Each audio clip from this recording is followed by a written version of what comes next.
Pernah nggak kamu merasa bahwa tubuh manusia modern ini masih menyimpan misteri zaman purba? Ternyata, sebagian warga Papua punya DNA manusia purba. Bukan dongeng, tapi fakta ilmiah.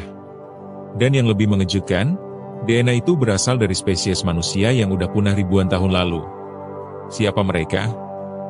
Dan kenapa gen itu cuma ditemukan di wilayah seperti Papua, Australia, dan Melanesia? Yuk kita bedah kisah sains yang lebih liar dari fiksi ilmiah.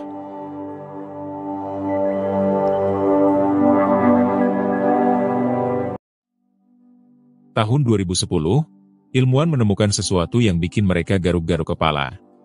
Dari hasil analisis DNA, warga asli Papua, aborigin Australia, dan Melanesia ternyata mewarisi sekitar 4-6% DNA dari Denisovan.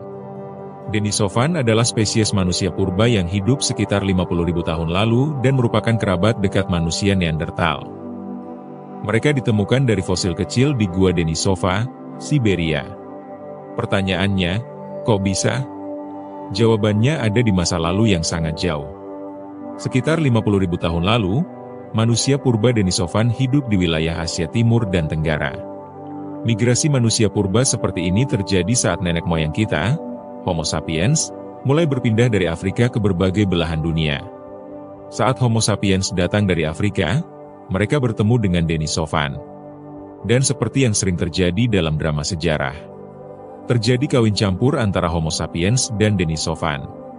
Homo sapiens adalah manusia modern seperti kita sekarang, dan saat itu, mereka berinteraksi, bahkan secara biologis, dengan spesies manusia purba lain. Sebelum penemuan ini, banyak ilmuwan skeptis. Mereka bilang, nggak mungkin ada manusia purba yang bercinta dengan Homo sapiens. Tapi penemuan fragmen tulang jari di Gua Denisova, Siberia, mengubah segalanya. Fragmen tulang jari adalah potongan kecil dari tulang tangan manusia purba, yang setelah dianalisis DNA-nya, ternyata bukan Neanderthal dan juga bukan Homo sapiens. DNA-nya berbeda dari Neanderthal, tapi juga bukan Homo sapiens. Spesies baru, yang kemudian disebut Denisovan dan Heres dekika. DNA Denisovan gak banyak ditemukan di Eropa atau Timur Tengah, tapi justru tinggi di wilayah seperti Papua, Australia, dan Melanesia. DNA itu bukan sekadar peninggalan sejarah, tapi juga berpengaruh pada tubuh kita hari ini. Contohnya, gen EPA1, yang membantu tubuh beradaptasi di dataran tinggi. Gen EPA1 ini membuat tubuh lebih efisien dalam menggunakan oksigen, terutama di tempat seperti pegunungan yang oksigennya tipis. Gen ini ditemukan di suku Sherpa di Himalaya. Tapi asal-usulnya dari Denisovan. Bayangkan sebuah gen yang bikin manusia bisa hidup di dataran tinggi, berasal dari spesies yang udah punah. Dan bukan cuma Sherpa. Beberapa adaptasi fisik pada masyarakat Papua dan aborigin juga diyakini punya jejak genetik Denisovan. Pertanyaannya, kalau Homo sapiens menyebar ke seluruh dunia, kenapa cuma wilayah Papua dan sekitarnya yang punya DNA Denisovan paling tinggi? Satu teori menyebutkan, Papua dan Melanesia adalah jalur migrasi yang berpapasan langsung dengan wilayah jelajah Denisovan. Dan karena tempatnya terpencil, interaksi dengan kelompok manusia lain sangat terbatas. Artinya, DNA Denisovan gak banyak tercampur, dan tetap bertahan sampai sekarang.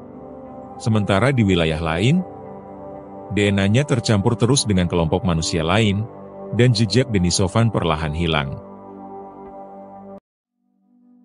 Dulu, DNA Denisovan dianggap kuno dan gak penting. Tapi sekarang, ilmuwan berlomba-lomba meneliti gen ini.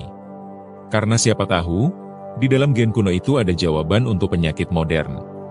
Misalnya, kemampuan bertahan di kondisi ekstrim, sistem imun yang lebih kuat, atau adaptasi metabolisme yang unik. Jadi, jika kamu berasal dari Papua, Australia, atau Melanesia, ada kemungkinan besar, kamu menyimpan bagian kecil dari manusia purba dalam tubuhmu.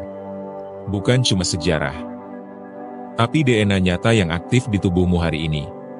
Dan itu bukan kelemahan, tapi justru warisan kekuatan dari masa lalu. Karena siapa sangka, masa depan manusia modern mungkin bisa diselamatkan oleh gen dari masa silam.